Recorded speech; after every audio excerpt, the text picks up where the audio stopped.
Jeremy Greer. And I'm Gary Butterfield. And this is Days of Future Cast, the podcast where Gary and I cover a bunch of things related to the X-Men. We're currently covering the Avengers versus X-Men series, and we're back on the main book.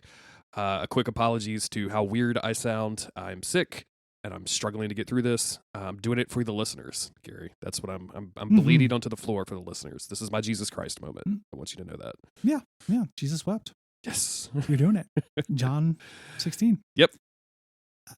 What 16? 316? Dude, 116? I see people holding up those signs all the time, and I've just never, every time I see it, it's holding up the sign at something dumb, and I'm like, you know what? I don't even want to know what it means. I don't want to look it up. I don't care. And because it's probably something like related? Underwear should be too tight or some shit like that, and I just don't want to know. If your wife slave detightens your underwear, she should get 60 lashings. Yeah, exactly. But if the slave apologizes, she should get 55. Ooh. Thanks, Bible. Thank you, Bible. We appreciate that. Yeah. We're back in the main book, Gary. And as we noted in the last episode, we've got some connective tissue that we're missing, probably kind of around the edges. Where hope goes and where hope is kind of weird. But this is our main look at, for the first time, really, at what our 5 Phoenixed out X-Men are going to do. And I'm kind of excited to get into this. I'm way into it. I love that we talked about this last sessions, but of immediately leaving their perspective, and there's also a little bit of a time jump. Like the last issue of the main series was them getting the powers, and now they're already at work, and it's like the status quo. I think that's real cool. And I like this issue a lot. It makes me really excited for if we weren't covering it for the show and it wouldn't mean just reading it 3 times, I would just read the rest of the main crossover. Oh, 100%. Yeah. That would be, I would have already been done with this. The only thing that stopped me from doing it while I was sick is that I started watching Star Trek: The Next Generation, which I do not recommend to anybody unless you're on some sort of cold medicine, because Jesus Christ, that is so weird. They're Star Trek. I love Next Generation very much. I would say about 2 out of every 3 episodes are pretty boring. Dude, it's so weird because, I'm looking at my phone during it because I'm not a fucking crazy person, and I will look up and 3 minutes will have passed on the clock and they will be onto something just fucking totally different than what I thought was going to happen in the episode. And it's so weird. Like, it's just so bizarre the way it's filmed and the way it's paced and everything. And it's also extremely horny, which I did not expect. It's horny in like a really chaste 12-year-old writing fan fiction kind of way. Like, it's so bizarre. Especially season 1 and 2, it calms down with that stuff. Mm-hmm. But initially, I think that like when somebody was writing the notes of like what they wanted to take from the main Star Trek, they were like, sex appeal. Yeah. And they're like, well, we can't have Picard do it, so let's make everybody else get a little bit. It's almost like the Phoenix Force separated among Riker, Troy, Crusher, and Yara, or whatever the security chief's name is. Tasha Yara. In the second episode, she bones down with Data. They get they get a drunk disease, and Data's like, oh, I've been programmed to pleasure every type of woman. I'm fully functional. I'm like, what? He's got cunnilingus like on deck. Yeah. .exe. He runs a subroutine of pussy.bat. Which clears out the memory. So he leaves all of that, starship code of conduct stuff behind. Defrag that ass. Yeah. Fuck yeah, dude. Oh, man. Very weird show to watch in 2021. It's very bizarre. So, we start off here. We got to cover with just the Phoenix 5. Yeah. And we start off, it says 10 days later. Yeah. So this has been about 2 weeks. Utopia, and we think it's going to be the normal Utopia we've been seeing, as Professor Xavier is visiting in a very handsome scarf. Magneto is welcoming him. And it turns out this is not regular Utopia. This is a gigantic floating sky city that they've built.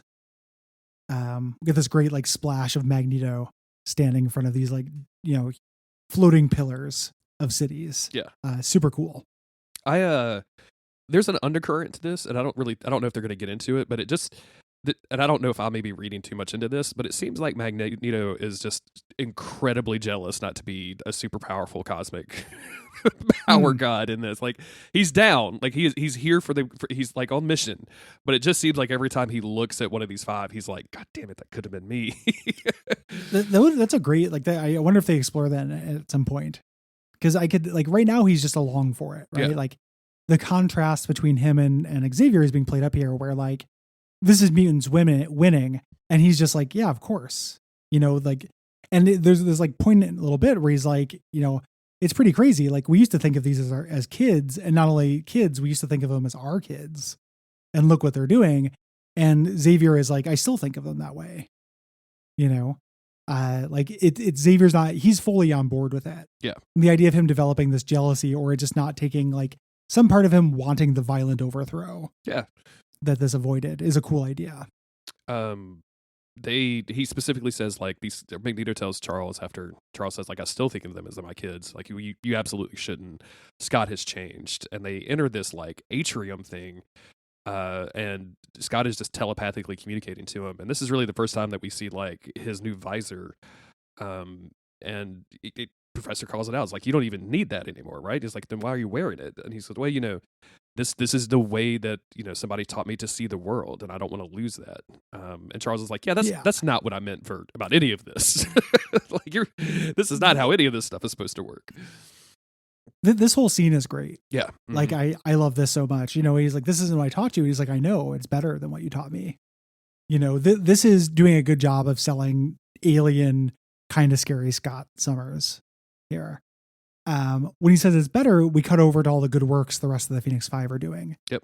Like terraforming parts of the planet that are, difficult to live in. So we see these big farm fields in Africa.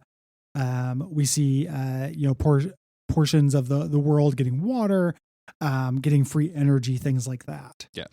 So just everybody, like, really putting in the work to make the world great.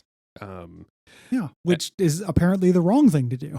Which is not, according to Marvel editorial at this time. Yeah, it's a really bizarre thing. Like, I could definitely see not trusting it, right? But I just the amount of, like, just straight up cynicism that the Phoenix Five are met with immediately, without having, like, really stepped wrong at all. Like, the only thing they did was create a dope pad for themselves in the sky, feed the hungry, and provide energy to everyone. Like, they've done pretty good. I was really happy that we get a dissenting voice that calls that out in this issue, because even at this point, I was getting pretty frustrated with the response. Right, like, Charles says, like, it's like cheating, like it didn't cost you anything, and Cyclops is like, what are you talking about? Like, we've been paying the price forever of this. Like this we've lost our people. Like, he doesn't list these things out, but he could.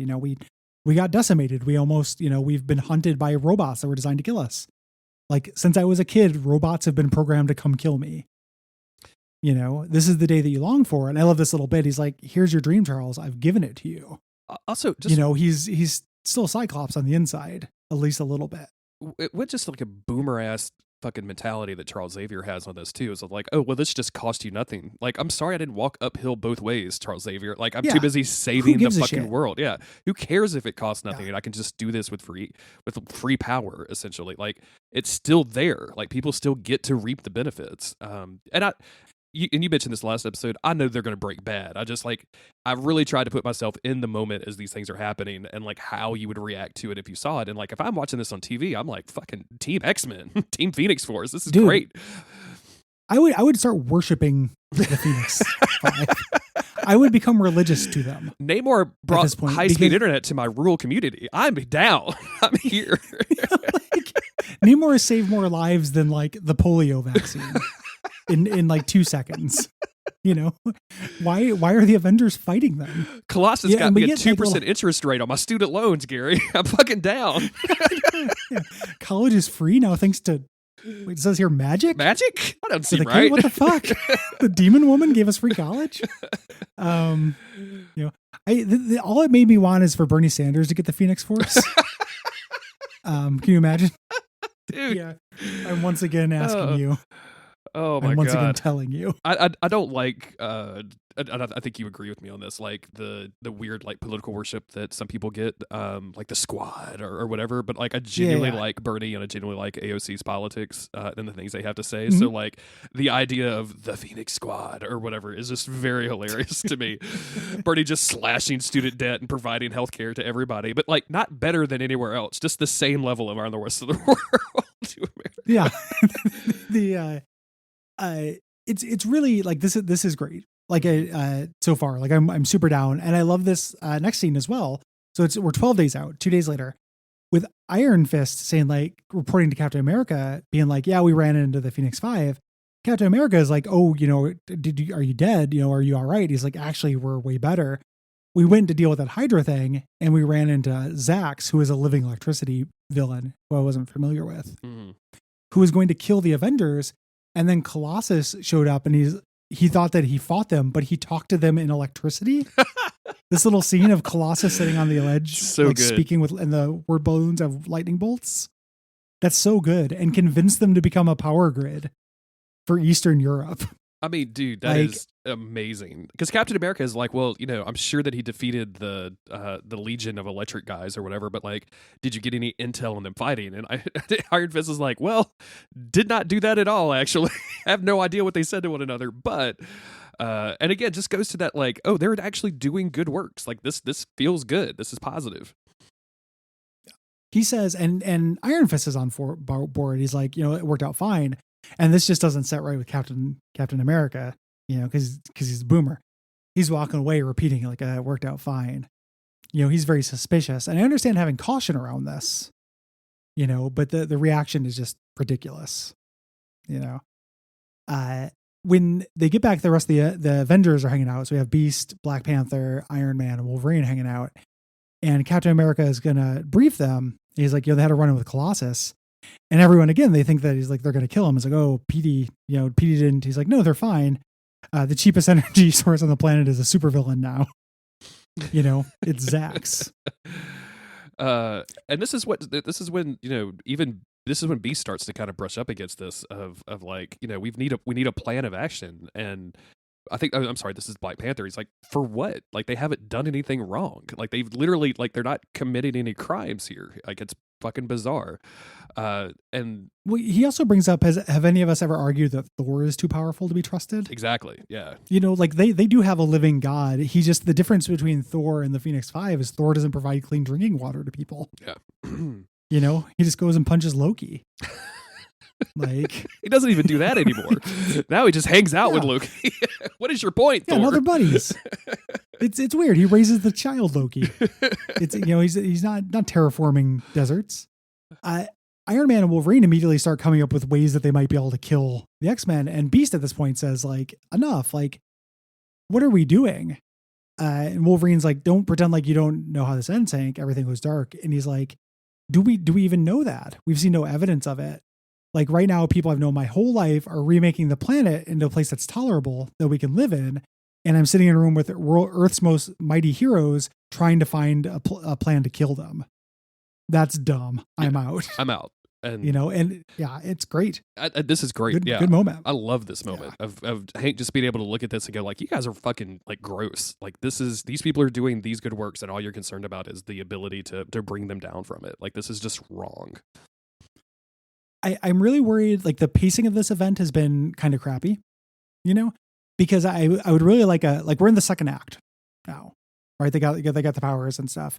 I would love a section where the Avengers actually have a schism as well because of this. Like, you have your Iron Fist and Beast and T'Challa who are like, these people are doing good shit. And then you have your old school soldiers who are like, we can't trust them. And that causing the schism in the Avengers. But we know that doesn't happen because Iron Fist immediately just goes and starts training Hope to become a Dragon Master to fight the Phoenix nonsense. Like, we get out of the personal scale stuff immediately, but this is a cool idea. Yeah. I like this a lot. We jump back to Utopia where Hope is hanging out. And if you listen to our last episode, like, that Hope was in Kunlun. So, like, we don't really understand any of how Hope is after trapped. This. Yeah. That certainly happens after this, after she gets kidnapped. But it's weird. The Order is definitely weird. But Cyclops is like, she's just kind of looking out upon Utopia, and Cyclops comes up and is like, hey, this isn't a prison. Like, as I've told you, you can leave it at any time. And she says she wants to, but the Phoenix Force is calling to her. And Cyclops is like, hey, if this was offered to you right now, this power incarnate, this infinite power, would you take it? And she says, yes. And he says, but you turned it down. Like, this was yours to take and you rejected it. So now I know that you don't deserve it. And I would imagine Yeah.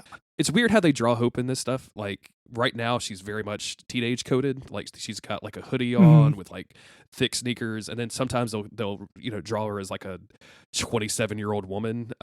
So it's really difficult to get buck something. Yeah, exactly.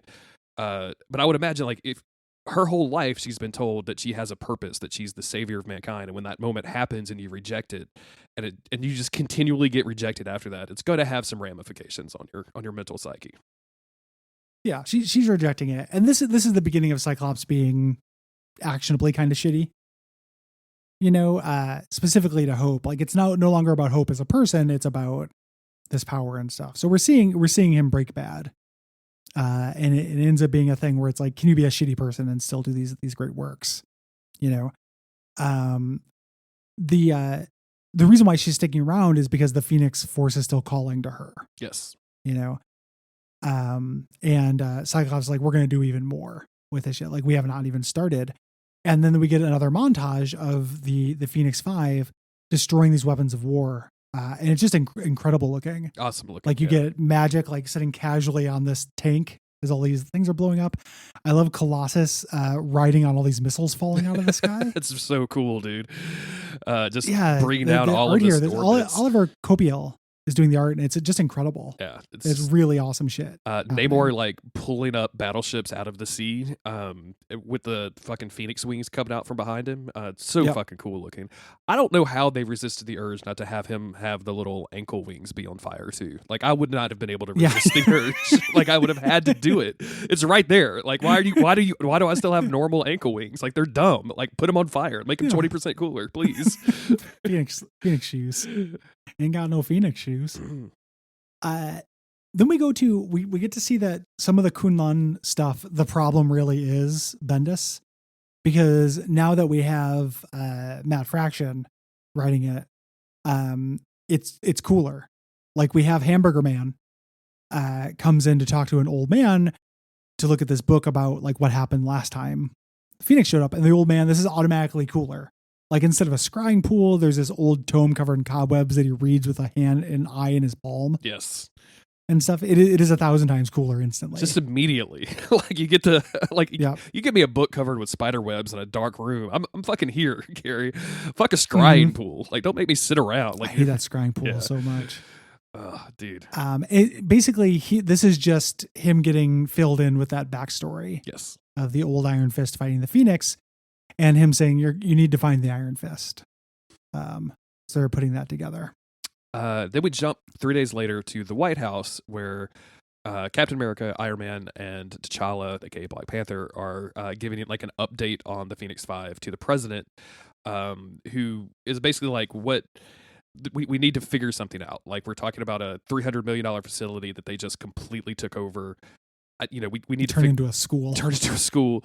We need to figure this out. Those villains. And Iron Man is like, it's gotten worse since the X-Men declared themselves. And T'Challa interrupts, is like, I was there. They didn't declare themselves anything. They just gave the United Nations an ultimatum. And we see this. We see Namor, Cyclops, and Emma Frost go into the United Nations and saying, like, we've done all of this.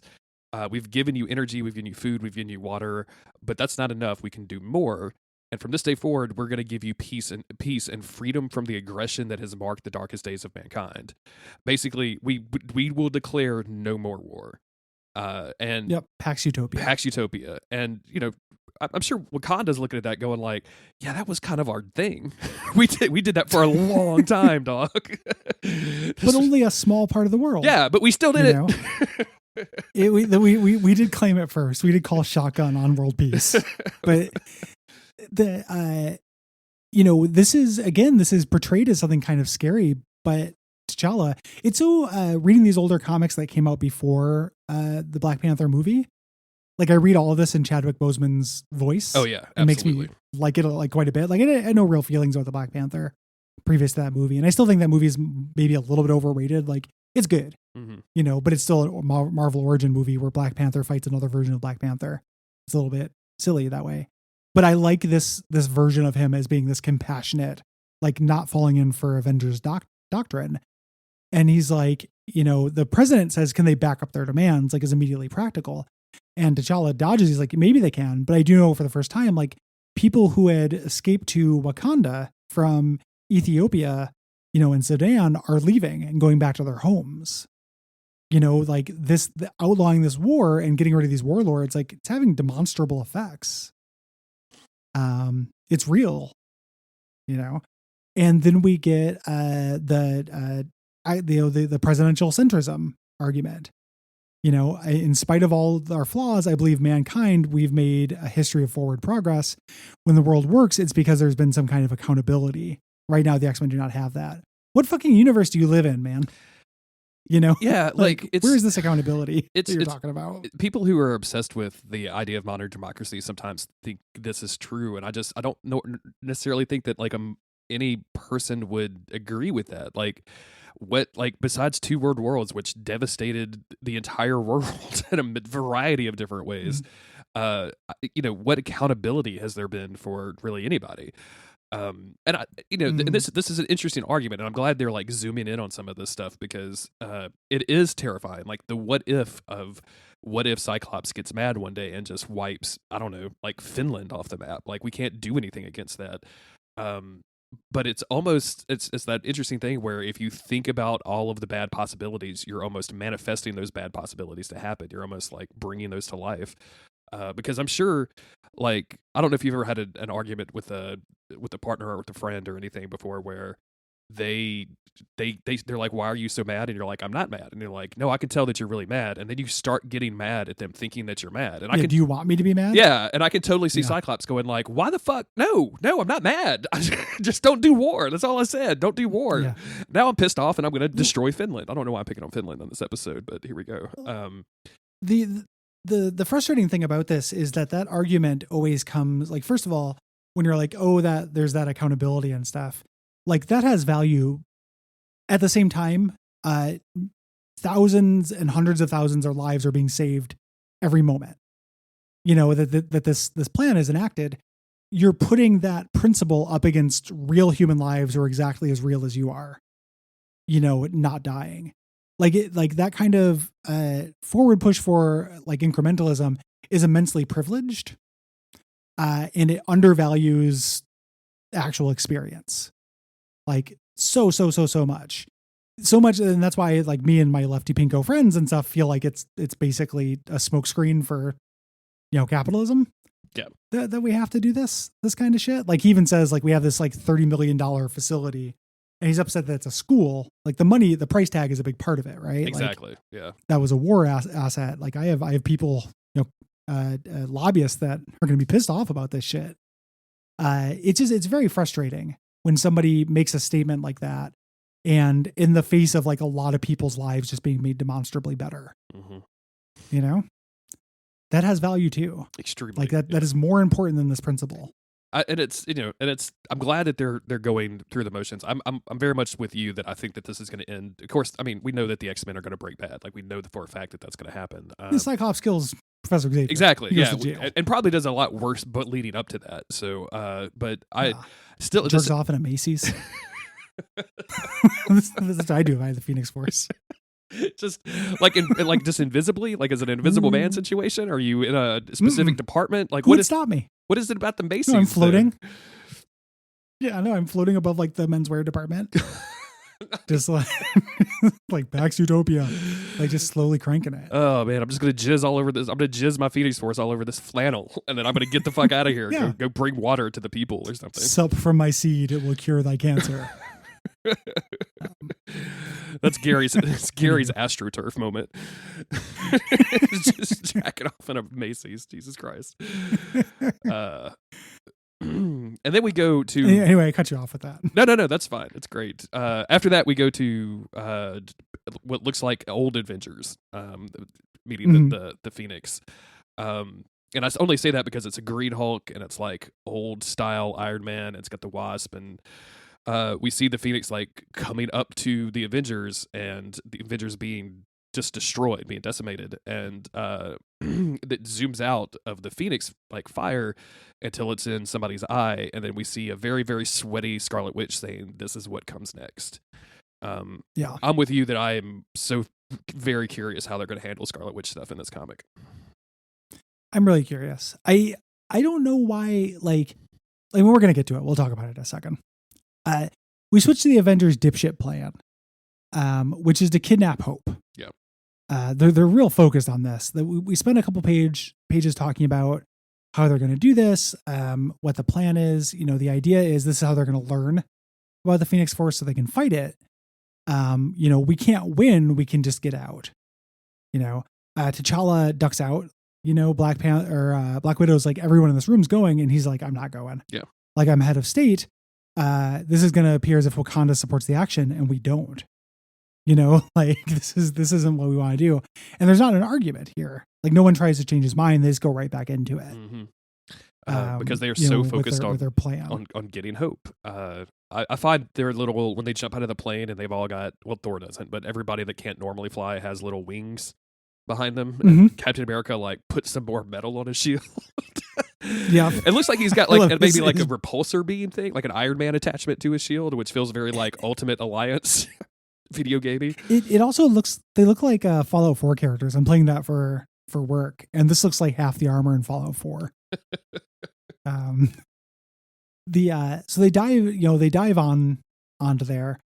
They bust into the kids' ward, and we get this awesome scene of Emma and Scott just as humans. Like Scott is reading a book, doing a crossword puzzle, or reading two books and doing a crossword puzzle with his mind. We're all reading without his visor. Real great. Emma Frost just having some wine and looking at Scott Summers, which is her normal behavior. Just day wine. Yeah. His pants are real low. Love it, dude. I mean, like you can kind of see his hip bones. Yeah, there. Yeah. He's got those gray sweatpants on that the girls go crazy for. Yeah, I had that one time. I told you I had that delivery driver who was wearing his pants like that, so much so that you saw open pube. Ooh. It was horrible. Yeah, it's just like, you're going to hand me food? Yeah. It's fucked up. Yeah, you could just take that back with you, my friend. Here's your tip. Yeah. Never come back here. Here's a tip. Put on some fucking pants or shave your pubes. Like, both would be acceptable. Either one. Just don't come back here with food anymore. I also want to point out how difficult the crossword puzzle Scott is doing, which only has like 8 black spaces. Not a lot of black spaces, dude. It's very few black spaces for a crossword puzzle. Do you do a lot of crossword puzzles? Long words. Are you a crossword puzzle guy? I enjoy them from time to time, but I'm not steady with it. I got into them for a while, and then that Chris Remo dude on Twitter he has a YouTube channel where he solves crossword puzzles. And I'd never thought that I would ever watch somebody do a crossword puzzle before, but like it's so weird because he just verbalizes all of his thoughts while he's doing it in a way that I don't think that I could actually, like, he literally like talks himself through the entire puzzle, and I just do that in my head, and it's so weird to hear somebody do it out loud that I don't know, like I've watched like 4 or 5 of them, and every single time I'm like, I don't want this is so dorky, and then 30 minutes later I'm like, oh wow, he's finished. That was so dorky. Yeah. Yeah. Scott stands up, once Emma figures it out. She's going to summon the X-Men, and he stands up. I'll do it myself, as his Phoenix costume starts like swirling into place on him. And the Avengers again kind of being shit heels. They walk in here. I love Thor just immediately punching one of the kids in the stomach. Yeah, like I can't tell who that is. Oh, it's Gabriel. Like they say, it's Gabriel. I mean, that dude's like super young. Like he's a brand new X-Man. Yeah. Like I don't even know that he's fought an Avenger yet. Like he's done nothing. This is your first experience with the Earth's mightiest heroes is to get punched in the stomach by Thor. Which really, it goes back to that question you asked earlier, which is like, what is the point of Thor? Like, if you're just going to fly around and not hit Loki, like, what the fuck are we doing? He gets her. Cyclops shows up, and Emma Frost are on fire. I love this. Like, and I'm here, Logan. Your behavior is becoming embarrassing, and just like knocks them all back. They're saying like, oh, I just want the girl. And they're not going to give her up, of course. Iron Fist feels this, like he feels the Phoenix Force, his hands burn when this happens. This is going to be a subplot about the connection there. I love this little bit here where Scott just gestures and takes off Iron Man's armor. Yes. And then Thor says, step aside, boy, or I'll tear open the sky. And he's like, you're threatening me with weather? That's so good. So good. I know Storm, right? Villain Scott. Yeah. Villain Scott's incredible. Absolutely. Yeah. Thor, winds up the hammer, throws it down, and Scott Summers just like, he doesn't catch it, but he stops it mid swing and just like fucking shoots him across the room. But that's when Emma Frost starts freaking out and starts talking about chaos, and Scarlet Witch appears, and kind of like a shroud of magic along with Hope, demanding that everybody stop for the sake of all mankind, because she has seen where this ends. And she says that like she's there to get all of the Avengers, as well as Hope, who says that she wants to go. Scott tries to refuse this, and Hope is like, "You told me I didn't have to. You told me I wasn't a prisoner. Like you told me this was cool." And he's like, "Yeah, you can leave, but not with them." Like that was a kind of not stated. It just tacitly understood. Well, it's kind of, and again, this is supposed to be portraying him like limiting her freedoms, but I don't think this crossover. This is a big thing whenever Marvel does a versus event. They do a good job of like balancing the sides to make them both seem reasonable. Mm-hmm. Like I understand that the X-Men are the villains in this. I think Scott has a point during this, and like just like they're just going to use this to reverse engineer you to undo what we're doing. Again, I cannot stress you enough. Millions of lives on the line. Like Captain America wants to kill me for providing clean water to people. I don't want to give him a way to do that. Like I kind of get it. It's has the semi like the tone, the cadence of villainy here, but again, I kind of get it. Yeah, absolutely. And it sets off the thing that Scarlet Witch doesn't want to have happen. Yes, because they leave, and this sets Scott to ruminating and just saying, and he's right. I know this is supposed to be scary. He's like, every time we get pushed into a corner, like they will just never stop trying to stop us.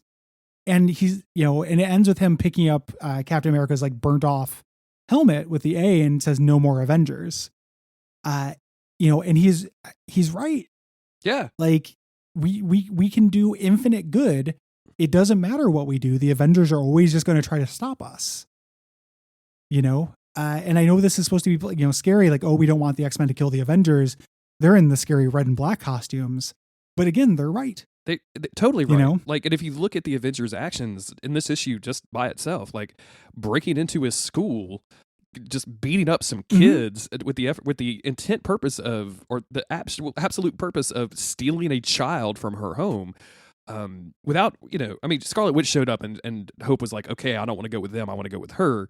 But at the same time, like she didn't, they never asked permission for any of this stuff. Like they're just a terrorist squad at this point.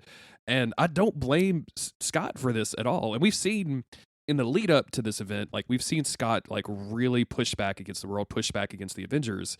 And I really like this moment of him. Like the No More Avengers thing is obviously like the No More Mutants thing. We're calling back to that. But like, I just really like this decision of no matter what we do, like you said, this infinite good, we could do literally anything and they will always look for the bad in us.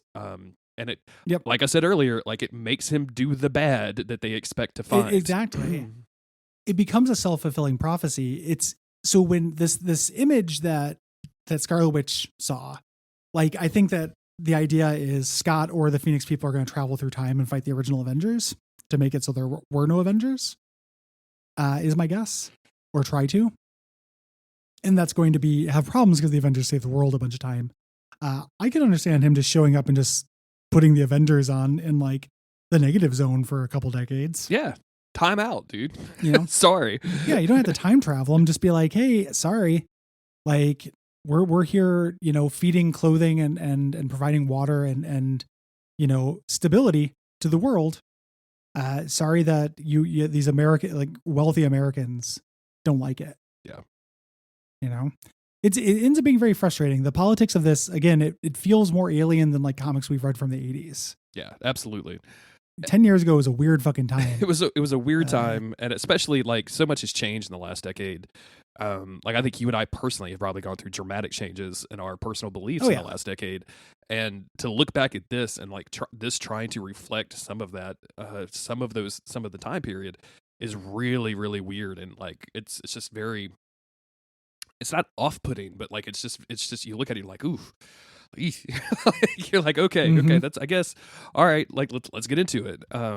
But overall, I really, really enjoy this comic, and I really like the fact that they are bringing up all of this stuff. I just have no faith whatsoever that it's going to come out the way that I want it to, which is the X-Men fix the world and everybody's happily ever after. So yeah, well, then comics end. Exactly. Yeah. Like there wouldn't be a story if that happens. I just think I wish that the Avengers were motivated by something other than, humanity has done steady, slow good, and we don't want to risk that by doing fast, bigger good. I need more of Captain America's internal, it could be fine if he's making this decision and he's wrong.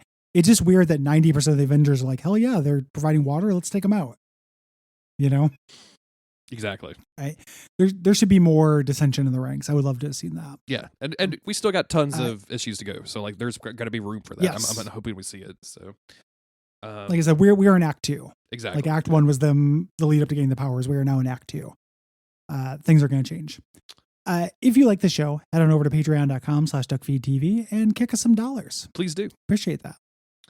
If you can't do that, ratings, reviews, can't do that. Tell your friends, tell your parents, tell your cousins. We're probably big in the cousin industry. Let's get more cousins up in here, if you don't mind. Yeah, we have more cousin listeners per capita than Radio Lab. Then watch out for Fire Boss.